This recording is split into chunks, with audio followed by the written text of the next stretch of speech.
अस्सलाम नाज़रीन, Sindh online TV में भलीकार आवां मोहम्मद पवार शामिल करूं था हिन वक्त जी खबरूं।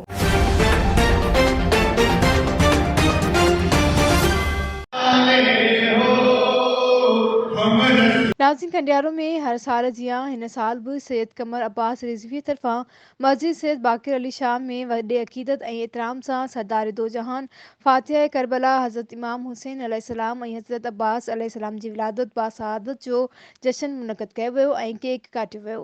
सिंध ऑनलाइन टीवी जी रिपोर्टर असद जाफ़री जी ख़बर मौजूद प्रोग्राम में शहर ऐं भरपासे जे मोमिनन शिरकत कई। जश्न खे मौलाना इमदाद हुसैन शुजाई, मौलाना सैयद इख्तियार हुसैन नकवी खिताब कयो।